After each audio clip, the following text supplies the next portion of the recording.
Le travail que je fais avec les enfants, c'est avant tout un travail qui est basé sur la même exigence que celle que nous avons pour les adultes dans l'école occidentale de méditation, où la méditation qui est transmise est à la fois laïque, pleinement laïque, mais inscrite dans la tradition bouddhiste. Et c'est aussi un travail qui permet, à la lumière de la philosophie, parce que nous sommes occidentaux, d'interroger toujours l'expérience pour qu'elle reste vivante. Et puis le point aussi capital, c'est de ne jamais oublier la dimension de bienveillance que Fabrice Midal présente comme la deuxième aile de la méditation, aux côtés de la présence attentive. Et avec les enfants, c'est particulièrement important de toujours se rappeler soi-même avant chaque séance de pratique et de rappeler aux enfants que dans la méditation, il n'y a rien à réussir. Et ça paraît tout simple, mais juste rappeler ça, c'est quelque chose d'extraordinaire et qui ouvre une perspective très importante et qui procure un grand soulagement. Alors c'est vrai que ça peut paraître simple, mais les enfants, si vous y songez, comme nous, ils sont soumis à beaucoup de pression. Déjà, ils ont une vie qui est très, très surchargée. Et puis, pour leur bien, leurs parents veulent absolument qu'ils accumulent un maximum de qualité. Donc, ils ont un tas d'activités. Déjà, ils ont scolairement, ils ont des programmes très très chargés, et puis tout est assorti de récompenses, de blâmes, enfin voilà, il y a toujours de la performance à la clé. Et là, dans la méditation, comme je leur présente, il n'y a vraiment rien à changer. Ils peuvent être pendant un moment parfaits comme ils le sont. Alors, donc, on parle des enfants, hein, mais là, il y a quelques messages pour les parents. Merci oui. Clarisse. Alors, est-ce qu'il y a un temps préconisé, j'allais dire, combien de temps on peut méditer avec des enfants ? Ben non, enfin, un temps préconisé, il y a l'expérience qui parle. Les enfants, on ne peut pas leur imposer des choses. Donc, au départ, je commence toujours par 3 minutes. D'ailleurs, vous l'avez vu tout à l'heure, en quelques minutes, on comprend beaucoup de choses. Et puis, c'est sûr qu'avec l'entraînement, puisqu'on a parlé d'entraînement, et puis surtout l'amour de la méditation qui leur vient, et de cette expérience qu'ils sont demandeurs de renouveler, eh bien, on augmente les temps, mais en général, on ne dépasse pas 10 à 15 minutes pour des enfants de 6 à 11 ans. Et puis, pour des enfants un petit peu plus grands, ça peut aller 15, 20 minutes. Mais l'essentiel, c'est vraiment pas d'avoir les yeux rivés sur les minutes.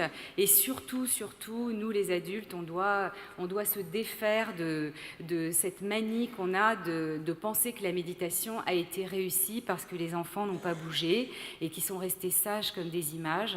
Parce que quand on pratique avec les enfants, on s'aperçoit qu'ils n'ont pas du tout les mêmes difficultés que nous pouvons avoir avec leur corps. Et les enfants, ils sont posés tout de suite. Ils sont dans le présent, ils n'ont pas besoin de beaucoup de temps. D'ailleurs, on les voit quand ils jouent, ils sont pleinement présents.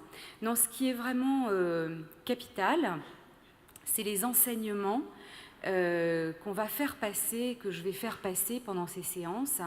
Et ces enseignements, ça ne s'ajoute pas à la somme d'informations qu'ils ont, et ça n'a pas volonté à être ça, mais vraiment à donner un éclairage de ce qu'ils vivent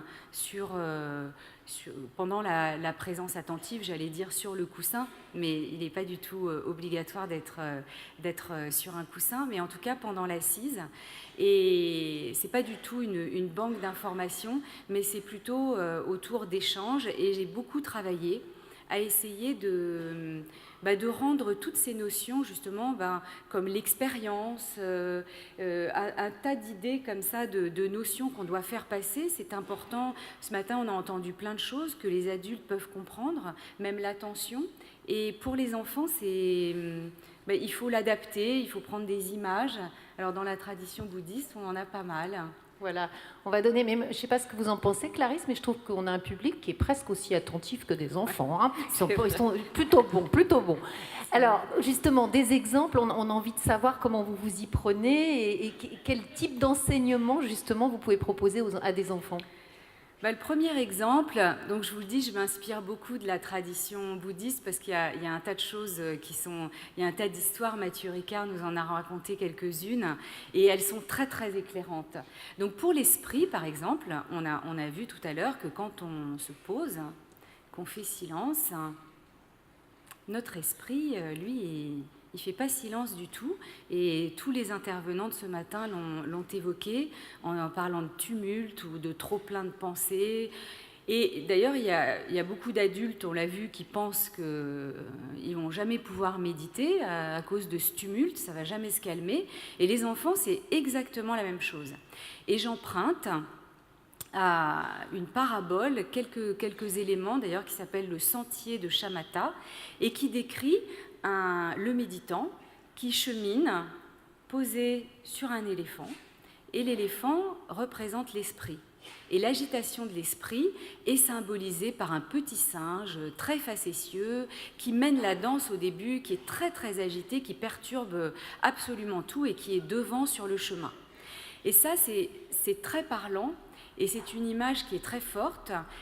Donc vous allez voir, il y a beaucoup de choses dans cette image, parce que déjà, en comparant, en personnifiant l'esprit par un éléphant c'est un animal que les enfants aiment beaucoup, c'est un animal qui est très posé, c'est un animal qui est reconnu pour son intelligence, pour sa grande mémoire. Donc leur dire que leur esprit, c'est ça, c'est déjà, on parlait de la dimension bienveillante de la méditation, elle est là. Et au départ, l'esprit, il est cet éléphant et il avance tranquillement. Mais il est empêché par ce petit singe qui mène la danse. Et là encore, déjà, le petit singe qui personnifie l'agitation de l'esprit, c'est très libérant. C'est pas, on leur dit pas « tu es agité », il n'y a pas de jugement. C'est un petit singe et ça leur parle beaucoup, surtout que eux, ils sont très souvent les petits singes pour leurs parents. Quand ils veulent capter l'attention d'un adulte, ils comprennent très bien que cette agitation, elle peut être personnifiée par ce petit singe. Voilà, donc c'est un exemple que je pourrais développer parce que dans le sentier de Shamatha, il y a beaucoup d'autres choses dont je me sers aussi. Mais je crois que l'image du petit singe, elle est très parlante. Je crois qu'on va la garder pour chacun de nous. Voilà. Mais peut-être un autre exemple, Clarisse, aussi, de la manière dont vous parlez de l'attention aux enfants. Oui, alors j'ai apporté quelque chose parce que quand on en a parlé toutes les deux, ça vous avait beaucoup plu. J'utilise des images, mais j'utilise aussi des objets. Alors pour l'attention, c'est quelque chose de très important parce que c'est très prégnant. Pour tout le monde, ça préoccupe les parents, ça préoccupe les enfants parce qu'ils entendent toute la journée « il faut que tu sois attentif », on leur fait faire beaucoup d'exercices de concentration. Et comme la méditation, c'est une pratique de présence attentive, c'est très rapidement qu'on peut conclure, on va les faire méditer, ça va leur apprendre à se concentrer. Et ça, ce n'est pas du tout la bonne méthode. Il y a beaucoup d'exercices, j'en connais plein qui sont très efficaces pour se concentrer, mais la méditation, ça ne doit vraiment pas servir à ça. Et leur montrer aux enfants que l'attention, elle a des modalités, l'attention. Et la concentration, on ne l'oppose pas à d'autres modalités de l'attention.